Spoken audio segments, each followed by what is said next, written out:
Assalamualaikum warahmatullahi wabarakatuh. Jumpa lagi dengan saya Muhammad Faris Sabadi MKom, dosen Universitas PGRI Yogyakarta. Materi kita kali ini terkait dengan mata kuliah analisis dan desain sistem informasi dengan tema konsep analisis sistem.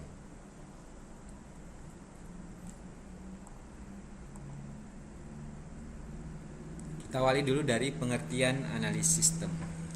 Jadi pengembangan analisis sistem itu bisa dengan dua cara ya. Yang pertama kalau sistemnya belum ada berarti itu membangun sistem baru ya. Tapi kalau sistem lama sudah ada, sudah berbasis TIK, maka bisa disebut sebagai pengembangan sistem. Jadi analisisnya itu berupa analisis pengembangan sistem. Jadi kalau tidak ada berarti baru membangun, kemudian kalau sudah ada berarti itu adalah mengembangkan ya. Jadi tujuannya dua ya. Jadi bisa merancang sistem yang baru atau juga bisa sistem itu diperbaharui ya. Nah, teman-teman ya, mahasiswa semua, bahwa tahap analisis ini adalah merupakan tahap yang kritis ya, merupakan tahap yang sangat penting. Karena ketika Anda melakukan kesalahan dalam analisis sistem, itu akan menyebabkan kesalahan-kesalahan pada tahap-tahap berikutnya. Oleh karenanya, tahap ini kritis itu berarti Anda memerlukan perhatian yang penting. Jangan sampai ada kesalahan-kesalahan data ya. Saya sudah pernah punya pengalaman ya, dulu pernah mengembangkan sistem informasi akademik di kampus ya. Ini dulu pertama kali sistem informasi akademik di kampus UPY. Dulu saya mengembangkan yang versi desktopnya ya, pernah ada kejadian bahwa kode tertentu itu kekurangan digit ya, kekurangan digit, dan mengakibatkan ketika harus dikoreksi hampir semua modul itu harus diperbaiki gara-gara kesalahan jumlah digitnya. Oleh karena itu, teman-teman dalam menganalisis maupun mendesain ini harus betul-betul mengikuti prosedur, kemudian teliti ya, sehingga ini tidak menjadi pekerjaan yang harus diulangi ya gara-gara suatu kesalahan di awal. Jadi ini akan merembet ya, akan menular ketika terjadi kesalahan pada saat analisis. Nah, tugas utamanya ya adalah menemukan kelemahan-kelemahan dari sistem yang berjalan sehingga dapat diusulkan perbaikannya. Jadi nanti habis perkuliahan ini teman-teman, saya harapkan mungkin bikin latar belakang gitu ya, latar belakang masalah. Karena ini ERP, maka pengembangan sistemnya ini hampir di semua lini ya, karena ERP itu enterprise R-nya apa? Enterprise Resource Planning ya. Jadi hampir semua resource Anda harus teliti. Misalnya sebagai contoh kasus di kampus saja misalnya ya, ada bagian akademik, ada kepegawaian, ada perpustakaan, ada inventarisasi barang, macam-macam. Jadi besok teman-teman juga membagi tema ya. Jadi dalam satu instansi perusahaan, ini kelompoknya kalau nggak salah ada 6 atau 7 ya, teman-teman harus bisa membagi berdasarkan fungsi-fungsi tersebut. Kemudian langkah-langkah dalam analisis sistem yang pertama adalah mengidentifikasi masalah ya. Jadi cari simpul-simpul masalahnya, siapa yang menjadi masalah di sana ya. Kemudian tentu saja harus didokumentasi apa masalahnya.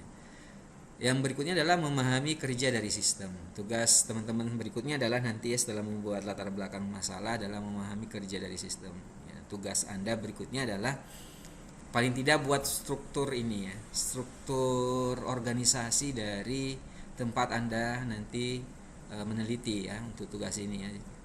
Jadi teman-teman masing-masing nanti memahami kerja dari sistem. Nah, tadi ada fungsi-fungsi masing-masing ya. Misalnya kalau di tadi akademik, di perpustakaan itu proses bisnisnya seperti apa gitu ya. Misalnya ketika seseorang mendaftar menjadi seorang anggota perpustakaan, itu prosedurnya seperti apa. Yang kedua misalnya ketika meminjam buku, itu prosedurnya seperti apa. Atau yang lain di bagian inventarisasi buku, itu tadi kan bagian sirkulasi ya. Nah, misalnya ada yang ke bagian inventarisasi buku, itu prosedur inventarisasi buku itu gimana? Bagaimana ketika pembelian, bagaimana ketika sumbangan, ketika terjadi kerusakan buku, ketika kehilangan bukunya, ya. Atau misalnya ada peminjaman yang sangat terlambat ya sampai 6 bulan, itu penanganannya seperti apa. Jadi Anda betul-betul harus memahami setiap sudut proses bisnis dari sistem yang kita teliti. Sekali lagi ini karena judulnya mata kuliahnya adalah enterprise system, Anda harus bisa memahami seluruh ya sisi dari perusahaan tersebut ya, atau objek penelitian Anda. Langkah berikutnya adalah baru menganalisis sistem. Menganalisis sistem berarti kita mendesain atau menganalisis tentang misalnya bagaimana berapa lama waktu pengerjaannya dengan fungsi-fungsi yang sedemikian banyak dalam satu perusahaan itu, kira-kira bagi waktunya gimana gitu ya, pembagian waktunya, prosedurnya yang mana saja. Nah, itu akan menjadi panduan Anda untuk melakukan kegiatan ya. Jadi nanti tugas berikutnya nih, tugas melulu pokoknya ya, selama 1 semester ini Anda akan dipenuhi tugas-tugas. Yang berikutnya adalah Anda membuat timeline dari sistem Anda. Semua fungsi ya, seperti masing mahasiswa tadi memiliki satu fungsi-fungsi di dalam perusahaan tersebut. Ya, tadi saya contohkan ya di bisa Anda sangat bayangkan ya kalau di kampus ya, karena Anda bertujuh berarti minimal ada 7 sistem informasi gitu ya di dalam satu perusahaan. Nah, Anda analisis tuh masing-masing buat ya teman-teman. Jadi tidak, ini walaupun tugas kelompok ya, tetapi ini tanggung jawabnya saya ingin ada PIC-nya masing-masing bagian sistem informasi di perusahaan itu ya. Jadi tetap ada PIC-nya. Kita bagaimana belajar supaya mendekati misalnya ini proyek sebenarnya ya teman-teman ya. Jadi nanti ada Anda yang berikutnya tadi apa ya, kita belum list nih daftar tugasnya, nanti kita list daftar tugasnya. Yang berikutnya adalah kemudian membuat pedoman ya sebenarnya. Pedoman ini sebenarnya di memahami kerja sistem itu kan Anda mengumpulkan data ya, atau istilahnya fact finding, penemuan fakta ya. Penemuan fakta ini metodenya ada beberapa ya. Yang paling sangat umum yang pertama adalah mengumpulkan dokumen dasar ya. Nah, di sana Anda bisa bertanya tentang apa saja sih dokumen-dokumen dasar yang dibutuhkan. Misalnya tadi kalau di perpustakaan ya. Di perpustakaan itu misalnya apakah ada formulir ketika mendaftar. Nah, ini formulirnya diminta ya. Atau kalau sekali lagi Anda cuma penelitian sekunder, Anda bisa mencari contoh-contoh formulir misalkan. Nah, ini kemudian Anda juga bisa mengumpulkan fakta dengan melalui metode wawancara ya. Saya nggak tahu nih lagi pandemi Anda bisa wawancara nggak gitu ya. Wawancara, nanti Anda tanya-tanya langsung ke yang bersangkutan ya tentang proses bisnis di sana gitu ya. Nah, setelah Anda melewati ketiga fase tadi, mengidentifikasi masalah, memahami kerja dari sistem, menganalisis sistem, tentu saja Anda harus membuat laporan hasil analisisnya. Jadi tadi macam-macam tuh ya tadi ya proses bisnisnya. Nanti kita list lah ya, nanti bentuk laporannya seperti apa. Nanti di pertemuan berikutnya secara detail kita akan bahas satu persatu bagaimana format pelaporannya ya untuk Anda. Jadi masing-masing nanti memegang satu sistem informasi di perusahaan yang sama. Oke, untuk mengidentifikasi masalah, yang pertama mengidentifikasi penyebab masalahnya.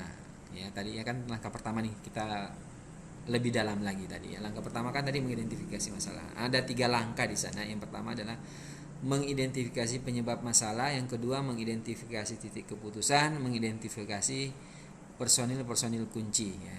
Penyebab masalahnya itu apa? Misalnya nih ya sebagai contoh ya, misalnya di perpustakaan lagi nih. Masalahnya apa sih? Mahasiswa sering terlambat mengembalikan buku. Nah, ini apa penyebabnya? Apakah informasinya kurang atau memang aturannya terlalu pendek ya? Kemudian atau kendala lain? Ya, ini perlu penyebab masalahnya ya. Apa gitu ya? Atau mungkin masalahnya minat meminjam. Nah, itu apa sih penyebabnya? Misalnya mahasiswa itu mengalami apa, informasi bukunya kurang detail ya, atau informasinya kurang update misalnya ya, bukunya lama-lama dan seterusnya ya.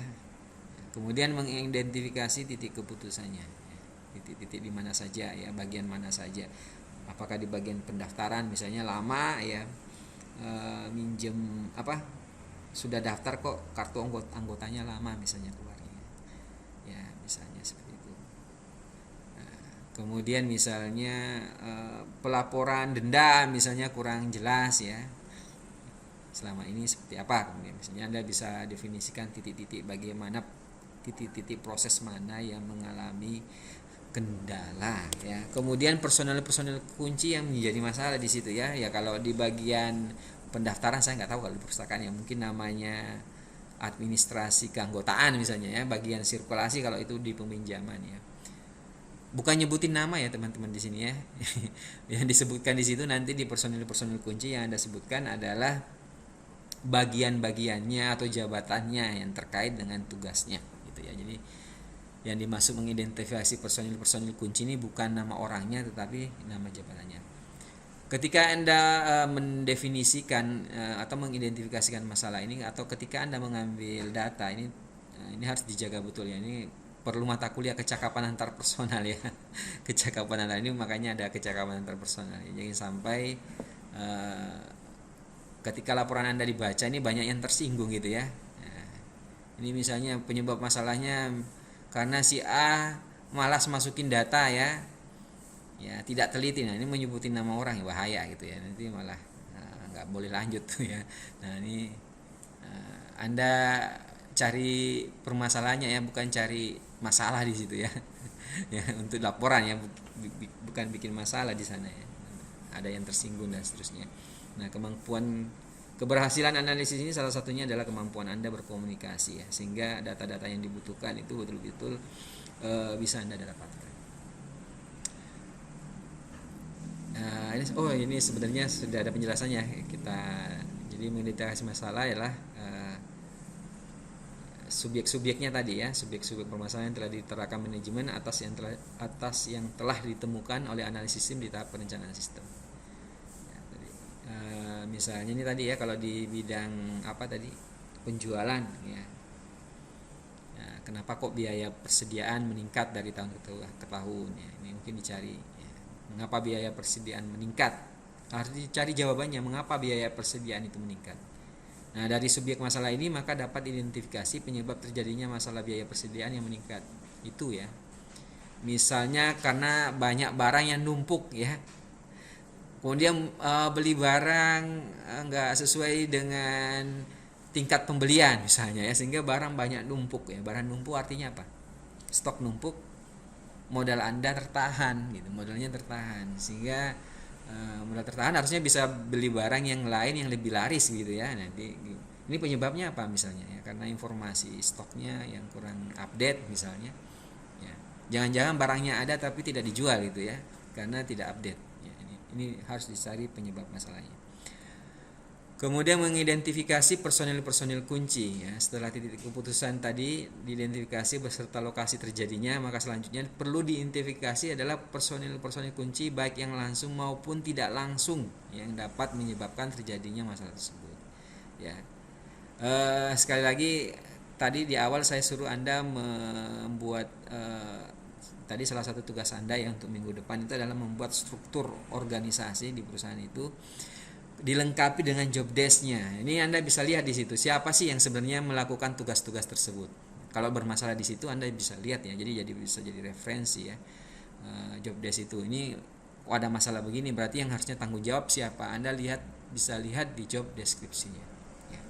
Kemudian memahami kerja sistem.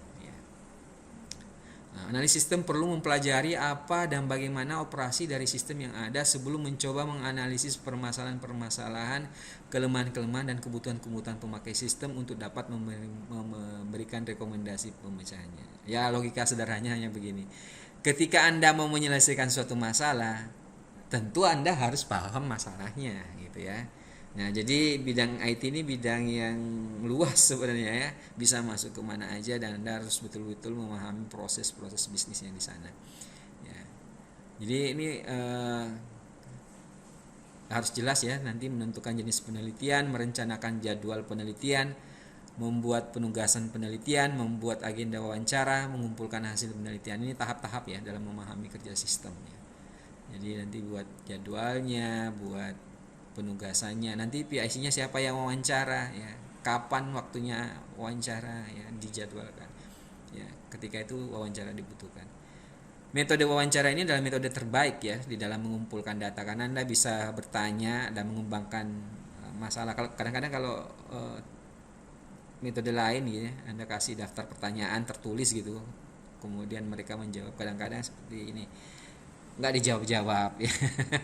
ya, ya, nunggu lagi waktunya, padahal misalnya Anda dalam sebuah pengembangan sistem itu dibatasi waktu, ada batas waktunya. Nah ini jangan sampai, nah ini wawancara ini sedapat mungkin tidak mengganggu dia rutinitas beliau ya, misalnya di luar jam kerjanya lagi tidak piket gitu ya. Nah ini bisa dijalan, makanya perlu penjadwalan, kira-kira kapan bisa bareng ya. Ciptakan suasana yang baik ya ketika wawancara gitu ya.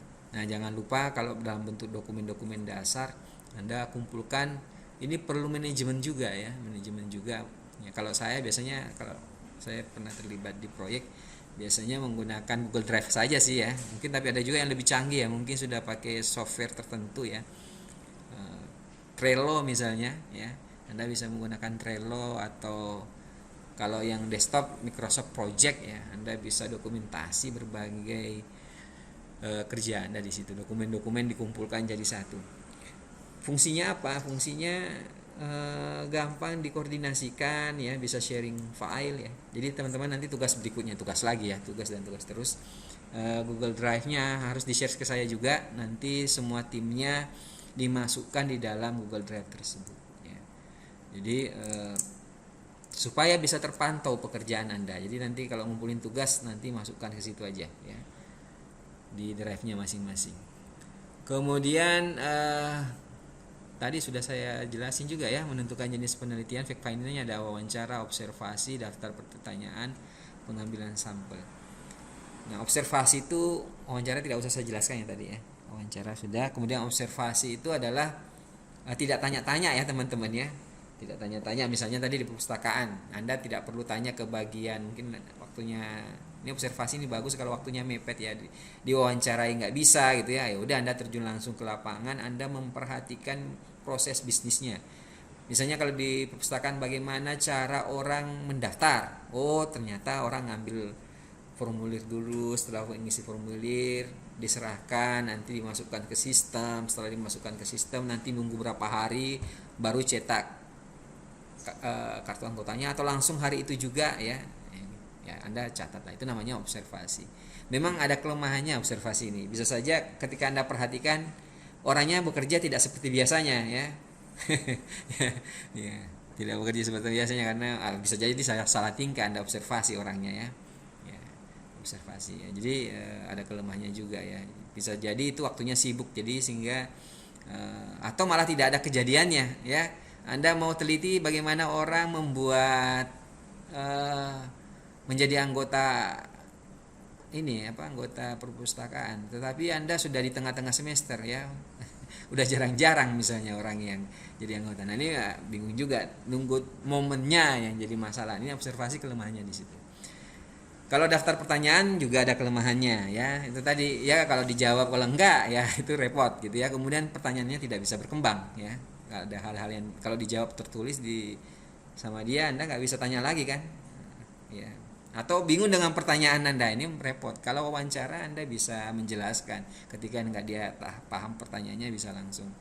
Nah di antara tadi saya sudah jelasin bahwa metode jenis penelitian atau fact finding ini yang paling bagus itu wawancara, tapi paling mahal ya, paling mahal. Mungkin Anda harus ngajak dia makan di luar gitu ya, biar santai wawancaranya ya, harus cari-cari waktu, nunggu dia selesai kerja. Nah ini ya, kalau sedapat mungkin ketika Anda penelitian itu melalui wawancara, itu jauh lebih baik, pertanyaan bisa berkembang, bisa lebih detail ya. Dan nah sebenarnya ini ada triknya juga ya, wawancara ini kadang-kadang dia melebih-lebihkan, bisa mengurang-urangi juga ya, atau mungkin ada sesuatu yang rahasia dan seterusnya. Ini juga Anda juga bisa menilai itu melalui gayanya dia ya, gaya bicaranya ya.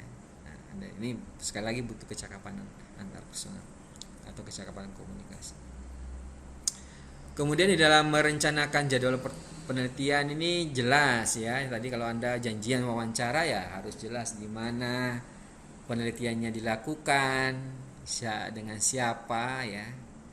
Siapa yang kapan penelitian. Jadi di mana, kapan, siapa, ini sudah jelas ya. Kalau bikin jadwal itu jelas ya. Kapan, di mana, mau dibahas apa gitu ya. Gitu. Kemudian membuat penugasan penelitian. Nah, ini ada koordinatornya ya. Syukur-syukur sudah ada formulir ya, sehingga ketika Anda terjun ya ke penelitian ini jauh lebih siap. Kemudian membuat materi wawancara ya, buat daftar pertanyaan ya. Walaupun nanti mau tanya ya harus direncanakan, jangan sampai ada pertanyaan yang harusnya Anda tanyakan itu lewat, terlewati. Nah, ini perlu membuat materi atau daftar pertanyaan wawancara ya. Kemudian mengumpulkan hasil penelitian.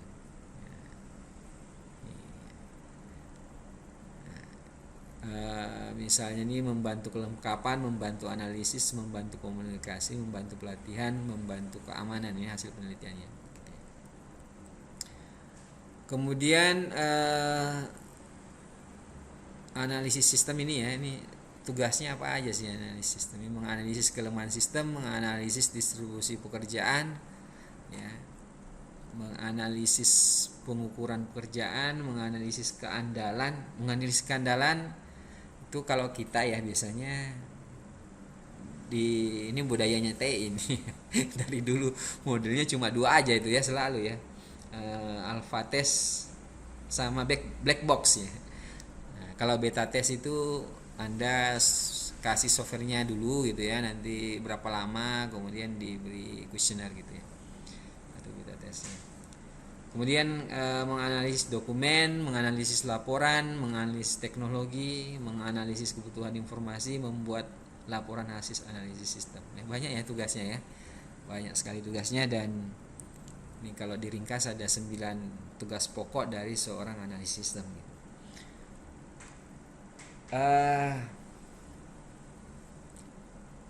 Nah, ini kalau menganalisis kelemahan masalah ini identifikasi ya. Jadi nanti identifikasi masalah-masalahnya ya di situ ya. Masalahnya apa aja sih, bisa relevansi, apakah sebuah laporan itu relevan ya. Jangan-jangan laporan-laporan itu nggak pernah dipakai gitu ya. Nah, ini relevansi. Kapasitas ini apakah sistem ini misalnya kasir ya, kasir ya misalnya, kalau di minimarket misalnya, apakah perlu tambah kasir, kapasitas pekerjaannya itu gimana gitu ya. Efisiensi itu dari sisi pembiayaan sistem yang sekarang ini boros apa enggak gitu ya. Nah, ini efisiensi. Dari sisi ketepatan waktu laporannya sesuai waktunya apa enggak gitu ya. Kemudahan akses ya, aplikasi yang sekarang gimana gitu ya, yang sedang berjalan atau aplikasi existing itu apakah mudah diakses ya. Kalau memang tidak mudah ya nanti Anda desain ulang supaya itu mudah diakses ya. Keluasan artinya aplikasi itu mudah dikembangkan ya, luas ya. Apakah sudah berbasis framework ya, ketika nanti ada pengembangan baru ya, itu mudah ditingkatkan. Kemudian akurasi, apakah informasi itu tidak mengandung kesalahan, dicek apakah laporan-laporan yang dihasilkan selama ini ada errornya apa enggak gitu ya. Kalau ada errornya ya Anda analisis bahwa ini perlu perbaikan karena tidak akurat ya. Akurasi itu maksudnya begitu. Jadi apakah informasi itu mengandung kesalahan atau tidak, itulah disebut akurasi. Kemudian keandalan sistem ya, mungkin kalau dipakai berjam-jam error atau apa ya, mungkin dicek juga ya. Mungkin terlalu banyak ngelot gambar ya, sehingga over tuh ya apanya, loadingnya ya, web browsernya itu macet-macet terus ya. Kemudian masalah keamanan ya, keamanan apakah sistem ini betul-betul yang diakses itu oleh orang-orang yang mempunyai hak akses, punya privilege di sana ya. Ya jangan sampai ada hacker bisa masuk ya, kemudian melakukan fabrikasi, menambah-nambahi data ya. Kemudian ada penyusup ya, intruder misalnya ya. Intruder dengan niat apapun tidak boleh ya, mau sekedar lihat, apalagi sampai menambah-nambahi data, melakukan fabrikasi. Kemudian ekonomis gitu, apakah laporan-laporannya itu penting apa enggak misalnya ya, dicetak nggak perlu ini sebenarnya dicetak ya, misalnya ekonomis. Ini mirip efisiensi teman-teman ya. Kemudian kesederhanaan ya, kesederhanaan, apakah aplikasi ini simple gitu ya, simple nggak ribet gitu ya, mirip sama kemudahan akses ya. Nah, kalau sederhana biasanya kemudian mudah ya. Jadi ini poin-poin yang bisa Anda analisis. Bisa cerita ya di latar belakang ini kurang efisien, kapasitas pekerjaannya terlalu luas. Jadi bikin latar belakang itu akan mudah kalau Anda paham ini. Oh, sistem yang lama itu kurang luas, kurang tepat gitu ya. Sistemnya tidak mudah, desainnya buruk. Nah, ini silahkan dijelaskan di latar belakang. Ini ada analisis sistem. Kemudian menganalisis distribusi pekerjaan. Nah ini memang ya, pengembangan sistem itu bikin resiko baru ya, bikin resiko baru. Ini ada yang seneng, ada yang nggak seneng.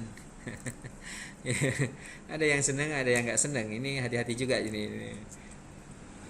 Saya pernah neliti, wah ini sistem informasi nambah-nambahin kerjaan kita nih ya. Nah, jangan sampai begitu, jangan sampai itu malah terbebani ketika sistem Anda itu bukannya ini harus dijelaskan juga ini dengan sistem yang baru ke depan seperti apa ya.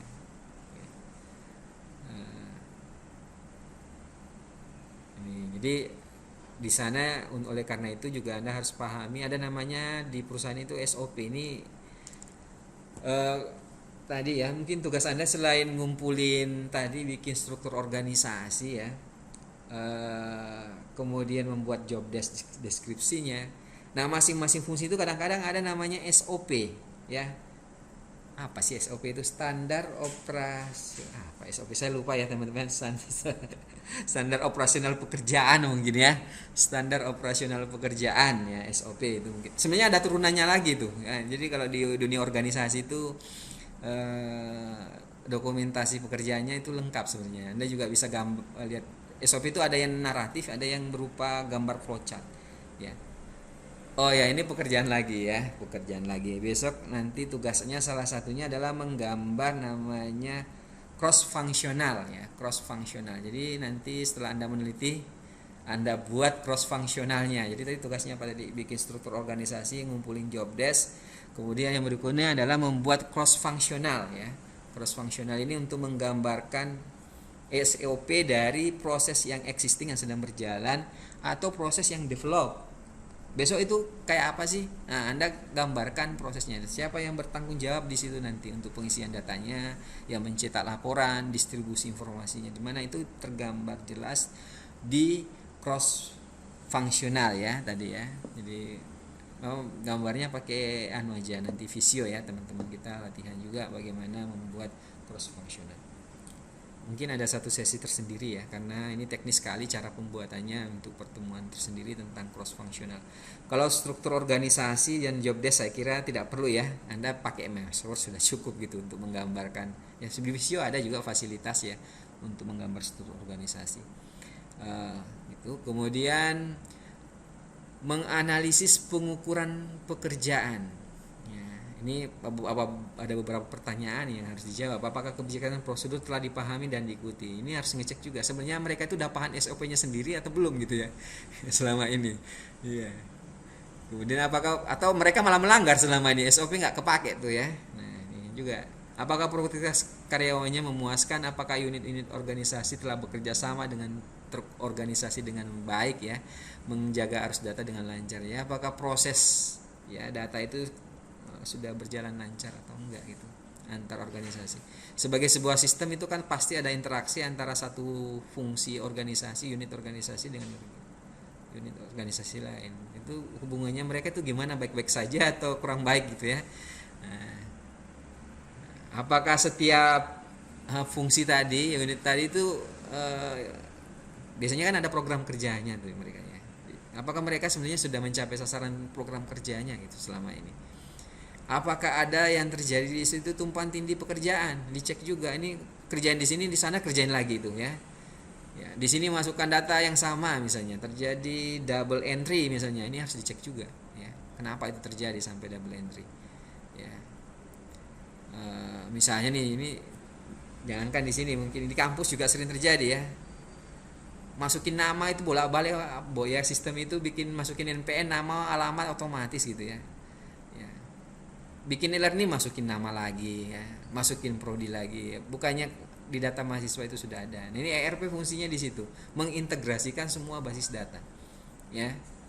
Nah, ini harus betul-betul dicek, di cross check antara satu data dengan yang data yang lain sehingga tidak terjadi double entry. Kemudian harus menjawab juga apakah yang menyebabkan terhambatnya arus data. Di mana sih biasanya itu kok jadi masalah data kok kayaknya macet, itu di mana sih? Kemudian juga dipahami ya proses, kadang-kadang ya rame-ramenya kapan nih ya. Misalnya kalau KRS ya itu volume puncaknya kapan. Ini bisa direkomendasikan juga nanti kalau sistem informasi bulan sekian perlu bandwidth naik ya. Ini bisa jadi catatan Anda mungkin di sistem ini diberitahu ya bahwa mungkin kalau di operasi puncak gitu ya, Anda bisa mempelajari database sebelumnya gitu. Apakah terdapat standar kinerja yang baik dan selalu dimutakhirkan ya. Jadi apakah SOP-nya itu selalu update, diperbarui? Biasanya kalau di SOP ada tulisan revisi tanggal berapa itu ya. Ya jangan sampai Anda ngambil SOP versi lama ya, sudah nggak dipakai nih ya. Nah, ini juga harus ngecek SOP-nya sudah up to date apa enggak gitu. Kemudian menganalisis keandalan. Keandalan menunjukkan banyaknya kesalahan-kesalahan yang dilakukan dalam suatu kegiatan. Semakin andal berarti semakin kesalahannya sedikit ya. Untuk menganalisis ini ya gimana ya caranya ya. Ini agak rentan ini pertanyaan-pertanyaan seperti ini ya. Ini karena Anda cari masalah sebenarnya di sana ya, cari permasalahan ya untuk.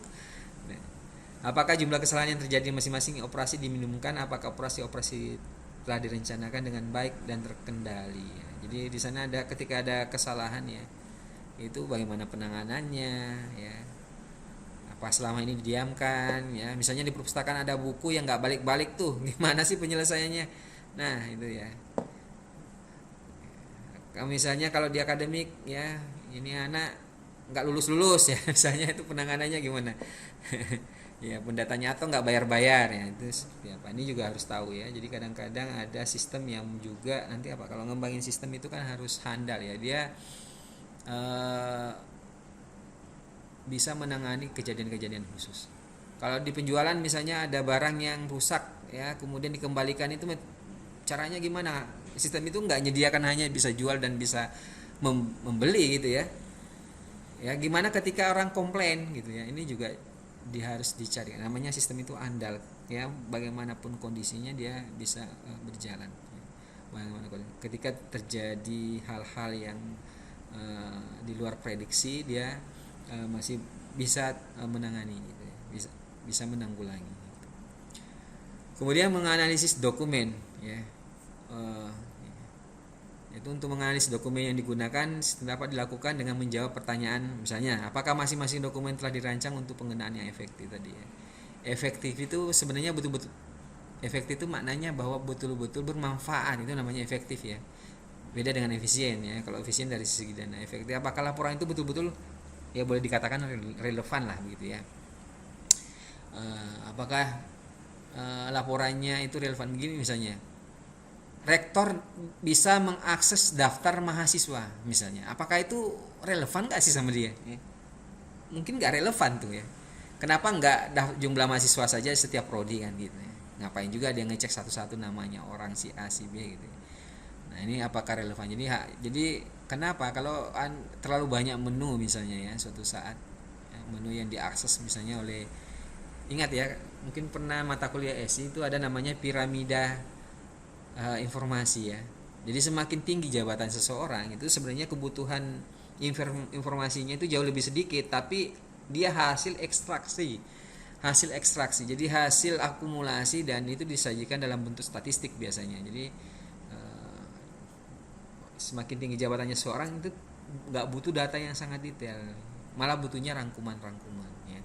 Kemudian yang harus diteliti juga tembusan-tembusan ya. Kadang-kadang satu laporan itu tidak dicetak satu kali, itu dicetak beberapa kali. Apakah itu butuh seperti itu ya? Karena kalau dicetak banyak juga eh, yang pertama boros, yang kedua apakah dia memang butuh dengan laporan itu ya. Gitu. Jadi perlu dianalisis dokumennya juga. Ya, kemudian masih ya. Dapatkah laporan-laporan itu dipersiapkan dengan mudah dari file dan dokumen yang ada? Apakah terdapat duplikasi di file catatan-catatan laporannya? Jangan sampai terjadi duplikasi, apalagi sampai beda datanya gitu. Ini orang bisa misperception ya, salah misinformation. Bahaya ya kalau terjadi informasi yang salah. Karena kalau informasinya salah, bisa saja tindakan yang diambil itu kan berdasarkan informasi yang diterima. Ya, keputusan-keputusannya juga bisa menjadi salah. Ini perlu dicek juga ya, analisis dokumennya apakah terjadi duplikasi atau ambigu data ya. Ambigu itu maksudnya bisa dipahami berbeda gitu ya. Kemudian menganalisis teknologi. Nanti di sini teknologi apa aja sih yang dipakai ya, misalnya dari sisi bahasanya, dari sisi basisnya ya. Basisnya apa maksudnya? Basisnya itu apakah dia mobile atau desktop, apakah hybrid? Hybrid itu gabungan antara mobile dan desktop ya. Apakah dia berbasis web? Teknologinya menggunakan apa ya? Teknologinya pakai intranet atau internet? Intranet itu menggunakan jalur khusus ya, kayak bank-bank itu nggak mungkin lewat nitip data ke ISP ya, bahaya tuh ya. Jadi dia pasti punya server sendiri ya, tidak titip di ISP gitu. Nah itu berarti dia menggunakan jalur X apa sih namanya, bukan intra apa ya namanya. Kalau intranet itu beda ya. Intranet itu servernya di dalam internet, itu kan di ISP ya. Jadi kemudian kalau intranet itu servernya dia berbasis web tapi tidak bisa keluar ya, tidak public, domainnya tidak public. Kalau ISP itu domainnya public. Ada juga yang sifatnya itu juga saya lupa istilahnya, extranet ya mungkin ya, extranet. Extranet ini jadi perusahaan servernya itu bisa diakses di mana aja, hampir seperti internet tapi tidak public. Bisa dipahami ya? Extranet, intranet, internet. Nah ini penerapannya seperti apa gitu ya, teknologi yang digunakan. Kemudian menganalisis kebutuhan informasi, ini juga bagian yang kritis ya. Jangan sampai begitu sistem selesai kok laporan ini nggak ada ya, kok data ini nggak masuk ya. Nah ini harus dicek betul ya. Jadi Anda mungkin silahkan kunjungi personil kuncinya, manajemennya, tanya kebutuhan laporannya apa aja ya. Nah sebenarnya mau menentukan data apa saja yang dibutuhkan itu bisa dari laporannya ya. Jadi kalau mau tahu apa sih datanya ya lihat laporannya ya. Karena harus sinkron juga, jangan sampai ada laporan yang tidak disuplai oleh data ya. Ini penting ini, apakah untuk bikin laporan ini butuh data apa aja. Nah, karena informasi itu kan hasil pemrosesan dari data, sumbernya data gitu. Bagaimana mungkin seseorang bisa membuat laporan kalau laporan yang sesuai kalau datanya terjadi masalah, entah kurang, entah salah, ya, dan seterusnya. Jadi harus jelas. Gitu. Kemudian membuat laporan hasil analisis penelitian. Oke, ini mungkin pertemuan ini saya bagi menjadi 2 part ya. Jadi ini bagian yang terakhir karena cukup panjang materi kita ya. Materi kita tentang analisis sistem saya bagi 2 part saja. Intinya tadi sebenarnya ada beberapa hal lain yang akan kita sampaikan karena waktunya pendek ya. Nanti saya bagi 2 part aja, nanti bisa Anda tonton di tayangan berikutnya. Jadi yang tahap terakhir ini adalah jadi tugas analisis sistem adalah membuat laporan hasil analisis sistem. Ada banyak sih buku-buku yang menulis tentang bagaimana format laporan ya. Laporan Anda bisa banyak, ada banyak metode, ada banyak alat ya. Ada banyak alat yang saya gunakan. Tapi untuk mata kuliah IRP ini karena berat ya, Anda juga belum mengambil mata kuliah. Oh, ini analisis ya. Analisis apa IRP ya tadi ya. Ini saya salah mata kuliah ini. Oh, ini mata kuliah analisis ya. Pendekatan kita UML ya, sorry. Jadi nanti pendekatannya UML. Pendekatannya UML, untuk analisisnya maupun desainnya menggunakan, eh, ya ini dari tadi salah salah persepsi ya. Tadi tugasnya salah ini berarti ya teman-teman, berarti ini tugasnya satu sistem informasi aja ya. Ini salah tadi. Ini tadi sudah khawatir teman-teman. Jadi di ERP yang masing-masing. Jadi analisis sistem informasi ini nanti satu sistem aja untuk tugasnya, tidak perlu banyak ya. Oke, demikian, terima kasih. Lain waktu kita lanjutkan di part 2. Demikian, wassalamualaikum warahmatullahi wabarakatuh.